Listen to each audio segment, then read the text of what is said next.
Oi, oi, oi, mamães de plantão. Sejam muito bem-vindas ao meu canal. Hoje eu gostaria de compartilhar com vocês algumas coisas que eu descobri depois que eu me tornei mãe. Ah, detalhe, não tem como saber dessas coisas antes de ser mãe, tá?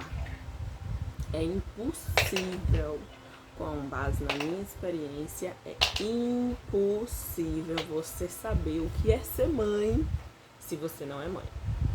Detalhe, não tem como. Porque é algo realmente muito único, muito particular e inerente ao fato de você ter um recém-nascido dentro de casa. O meu recém-nascido, que já não é mais recém-nascido, né? Já tem 1 ano e 4 meses. Meu bebê lindo e maravilhoso, mas que deu um trabalho danado. Vamos lá. Coisas que eu descobri depois que eu me tornei mãe.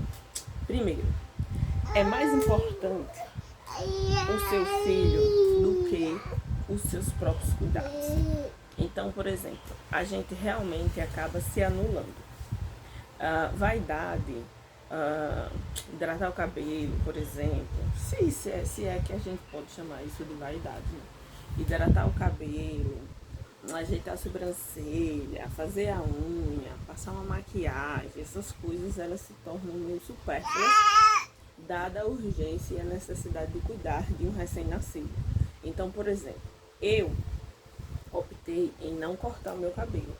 Durante toda a minha gestação, eu deixei o cabelo grande, não cortei, e após a gestação, durante todo o primeiro ano de maternidade, eu não cortei o meu cabelo. Por quê? Porque eu simplesmente pegava, fazia um coque, prendia e ia viver, cuidar do meu filho. Então, essa foi a minha estratégia. Tem mães que depois que o bebê nasce, corta o cabelo para ficar mais fácil de cuidar. Só que eu não tinha tempo de cuidar. Eu não tinha tempo sequer de passar uma hidratação. Então, eu deixava o cabelo grande e para mim era mais fácil de prender. E aí lá vem a segunda coisa que eu descobri.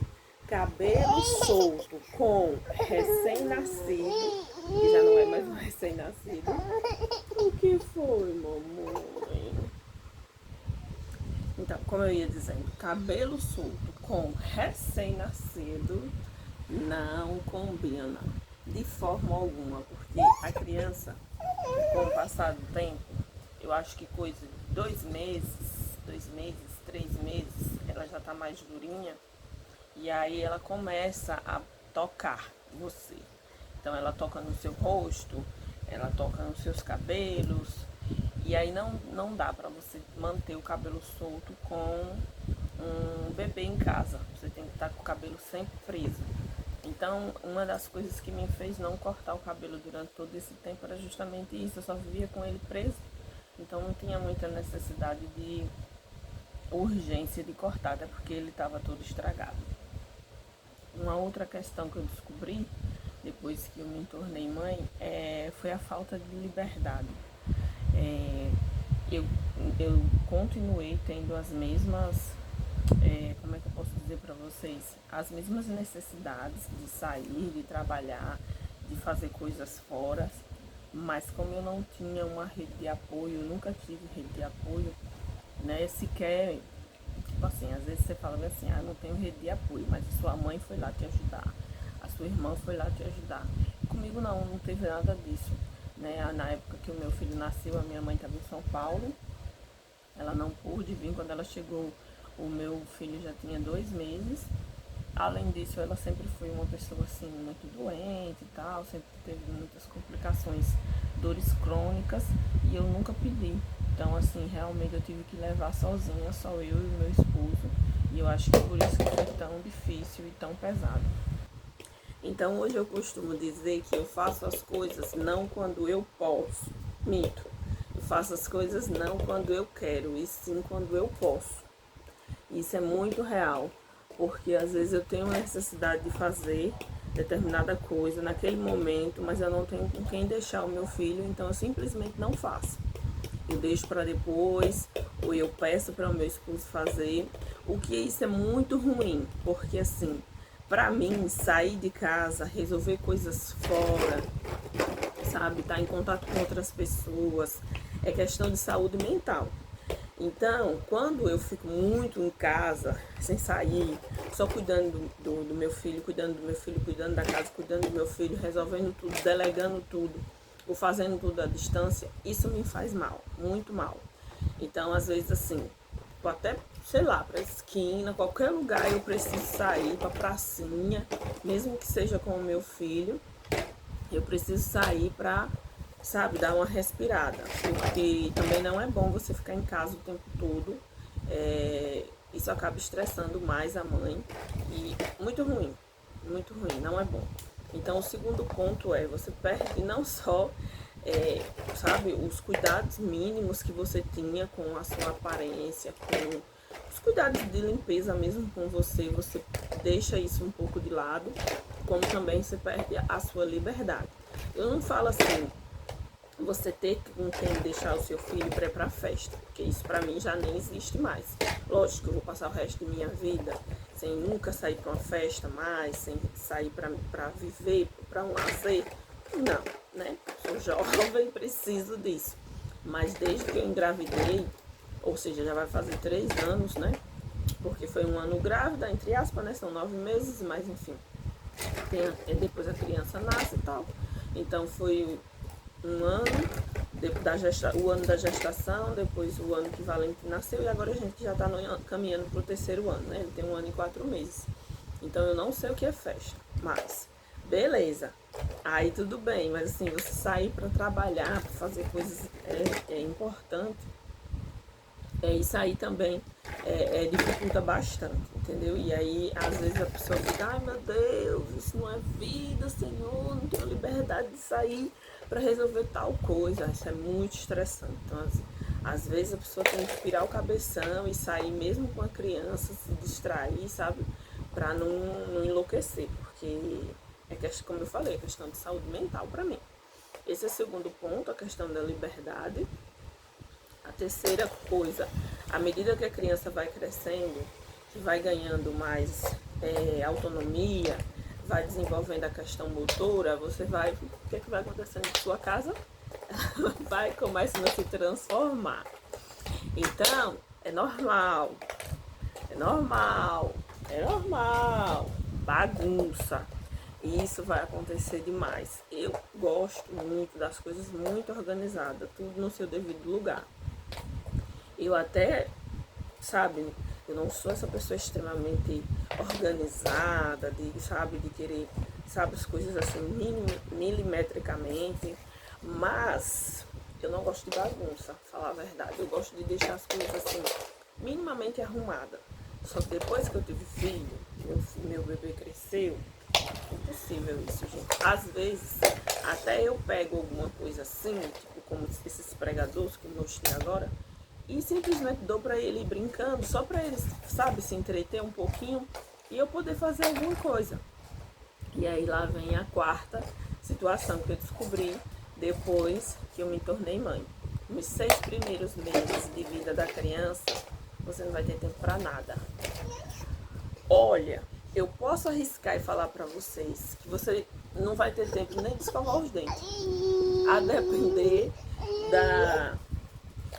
do nível de demanda que o seu filho exigir, né? Porque vai muito da criança. Às vezes tem crianças que dormem muito e aí você consegue fazer suas coisas, tal, né? Ir ao banheiro, escovar os dentes, né? Tomar café. Mas o meu bebê, ele não dormia. Ele ia dormir assim por volta de meia-noite, 1 hora da manhã, e 4, 5 horas da manhã ele já estava acordado. Ele tinha problema com barulho. Né? A primeira casa que eu morei, a gente morava numa avenida, passavam muitos carros, ônibus, caminhão e etc. E ele tinha problema com barulho. Não conseguia dormir, só dormia quando diminuía o fluxo de carros na avenida. E aí quando com 4 horas da manhã, 4h30, já começava a rodar os ônibus, e ele acordava e passava o dia todo acordado, só dormia se fosse no meu braço. Ele também teve refluxo, então ele ficou muito tempo no meu braço por conta do refluxo, porque assim, eu tinha medo dele engasgar, né? Na realidade, ele teve 2 situações onde ele engasgou, ficou todo roxo. E foi bem difícil pra mim. Eu tava sozinha nesse dia e eu quase pirei. Então ele ficava muito tempo no meu braço durante o dia. Primeiro porque ele chorava muito, segundo porque ele não dormia por causa do barulho e terceiro por conta do refluxo mesmo. Muitas das vezes eu colocava ele pra dormir assim no berço. Quando eu ia ver ele tava todo sujo. E aí eu tinha medo dele morrer engasgado no próprio leite. Aí, enfim, eu não tinha paz. Então assim, você já começa a pirar daí também. Porque você fica pensando o tempo todo na criança, fissurada na criança, para todo lugar que você vai, você quer estar vendo a criança. Eu mesmo coloquei uma câmera no quarto dele para eu poder ficar monitorando. Então assim, você começa a viver 100%, 24 horas do seu dia, só, Valentim, faz favor, 24 horas do seu dia só pensando e vivendo para a criança. Isso é realmente bem desgastante mentalmente, sabe? Mas nem tudo é ruim. Existe uma luz no final do túnel, existe uma luz. Gente, muito verdade quando falam que você só começa a respirar um pouco, a relaxar um pouco depois que a criança completa uma... Valentim! Muito verdade quando o pessoal fala que você começa a respirar um pouco depois que o seu bebê completa 1 ano de vida. De fato, porque a criança já começa a andar, né? O meu filho mesmo, ele andou exatamente com 1 ano, né? Depois ele teve uma regressão, e aí ele regrediu um pouco na evolução do caminhar, justamente por conta das quedas, né? Que começa a cair, é inevitável. Eu tentei o máximo evitar quedas, mas assim, até hoje, vez ou outra, ele cai, só que hoje em dia ele já tá mais firmezinho, então ele às vezes cai sentado, né, coloca a mãozinha, ele já tem aquela questão da autodefesa. No início não tem nada disso, e justamente as quedas elas servem para isso, né, para desenvolver a autodefesa. E aí, quando a criança começa a andar, ela sai um pouco do seu colo. Isso é só um pouquinho, tá?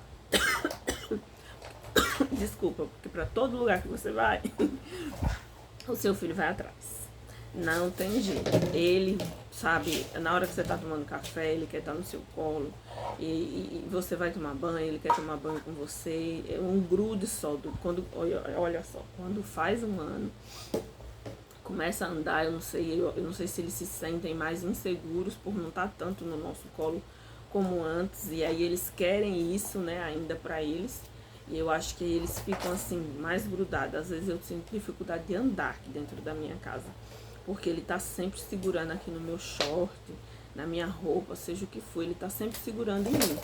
Então tem essa dificuldade. Porém, você já pode deixar a criança em pé no chão e pentear o cabelo.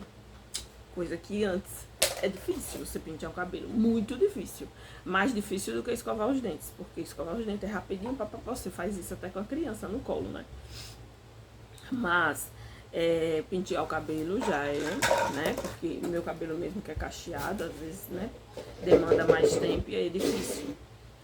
Uma outra questão. Então, vamos lá, resumindo. Depois de 1 ano, geralmente, as coisas começam a melhorar. Mas aí, assim, você começa a enfrentar outras questões, né? Que é fase, né? À medida que a criança vai crescendo, vai passando por várias fases. E você vai enfrentando tudo isso com maestria. Por quê? Porque você precisa ter paciência, saber que isso é uma fase que vai passar. Então, assim, sabe aquela questão?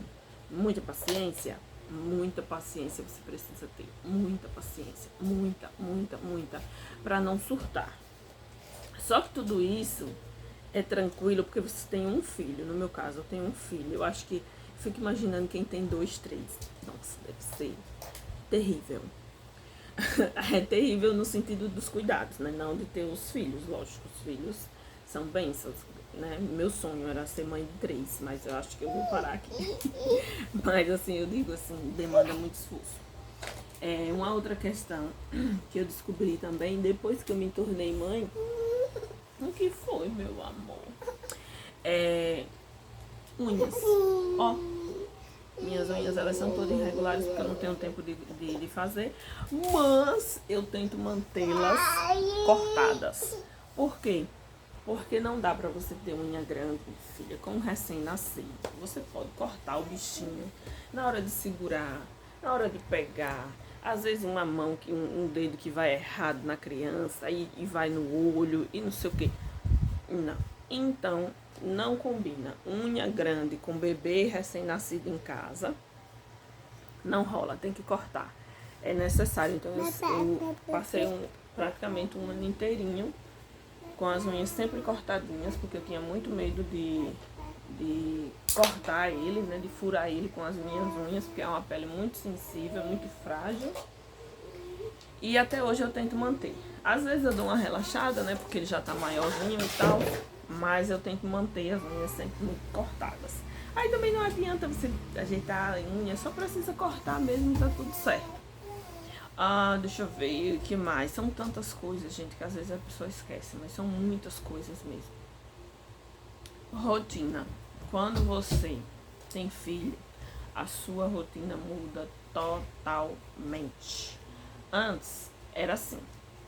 Eu ia dormir. Opa, mamãe! Ó, acabou de cair, só que sentou, tá vendo? Eu ia dormir por volta de 11 horas, meia-noite. Acordava por volta de umas 9 horas da manhã. Eu sou autônoma, né? Então eu trabalho de casa. E aí ajeitava a casa, fazia o almoço. Meu esposo chegava, a gente almoçava. À tarde eu ia estudar e trabalhar um pouco. E à noite dormir. Era mais ou menos assim. Agora mudou tudo. Totalmente. Eu passei a acordar, aí dormir 2 horas da manhã, 3, porque é o único horário que eu tenho para trabalhar e estudar. Então, quando meu filho dorme por volta de 11 horas da noite, eu vou estudar. Aí eu estudo e trabalho até umas 2 horas, 3 horas da manhã. No dia seguinte, eu acordo por volta de 11 horas e já acordo com ele, tá? Meu filho dorme comigo, justamente por conta do refluxo, como eu falei. Ele dorme comigo. E aí, acordo por volta de umas 11 horas da manhã. Aí já acordo, já vou dar banho nele. Às vezes tomo banho junto com ele para ser mais fácil para nós dois. Mas quando eu quero dar um banho assim, bem dado, assim, de lavar o cabelo e tal, sabe? Bem detalhado, aí eu dou banho nele sozinho. Aí depois coloco ele no carrinho, tomo banho. Depois vou varrer a casa, passar o pano, a gente almoço, meu esposo chega, a gente almoça. De tarde, por volta de 3, 4 horas da tarde, meu filho tira sempre um cochilo de 1 hora e meia, 2 horas no máximo. Então eu coloco ele para dormir, depois ele acorda, eu dou outro banho nele, às vezes até 3 banhos no dia, porque aqui onde eu moro é bem quente. Dou outro banho nele, desço com ele pra gente brincar lá embaixo, tal. Venho, faço café, tomo um café, e a gente vai assistir alguma coisa, algum desenho, alguma coisa que eu sempre vejo com ele. E depois disso coloco ele pra dormir e vou trabalhar. E vou dormir 3 horas da manhã e acordo por volta de 11 horas e aí faço tudo de novo. Então muda totalmente, assim, tipo, você não tem mais tempo pra você. Às vezes eu tenho a necessidade de ficar só um pouquinho, 5 minutos, sozinha, em paz, sem barulho de criança, sem o meu esposo chamando, sem pensar nas tarefas domésticas que eu tenho pra fazer. Mas às vezes eu sinto dificuldade de encontrar esses 5 minutos, juro pra você. Juro pra você. Então, assim, o massa de tudo isso é porque você sabe que foi uma escolha sua, beleza? Foi uma escolha sua. Você escolheu ter filhos, né? Eu tinha a opção de não engravidar, mas enfim, eu queria ser mãe. Então, quando você pensa nisso, tudo que você enfrenta, você logo pensa: não, mas eu escolhi ser mãe, então eu tenho que passar por isso aqui. E aí você leva, sabe? Às vezes é desgastante, às vezes você chora, às vezes você fica nervosa, às vezes você dá uma surtada, normal isso. Mas aí depois você pensa: isso aqui é temporário. Já já meu filho tá grande, tá independente, não precisa mais estar no colo, já fala, já vai comer sozinho. E aí passa tudo, entendeu? Passa tudo, você só vai ter só os momentos bons, os momentos maravilhosos. Porque realmente demanda muito esforço, criança. Demanda, não é porque a criança quer, é porque a criança precisa, né? É inerente ao o fato de você ter um bebê dentro de casa. Realmente demanda muito esforço, mas depois eu tenho certeza, vale cada esforço, vale tudo que você fez pela criança. Eu não tenho dúvidas assim que isso lá na frente vai ser assim muito, muito, muito gratificante. Você não vai se arrepender em nenhum instante de tudo que você fez, sabe, pelo seu filho. É incrível, assim. E é maravilhoso. E é realmente um amor incondicional, algo que não se explica e que não se mede. Ter um bebê em casa é maravilhoso, mas é cansativo pra caramba. Então é isso, gente, o vídeo de hoje. Para não ficar mais longo, eu vou encerrar aqui. Depois eu vou trazer para vocês o meu relato de parto, que foi bem intenso também. Eu nunca consegui falar sobre, porque, enfim, foi traumatizante. Mas acho que agora eu já consigo. E é isso. Um forte abraço e até o próximo vídeo.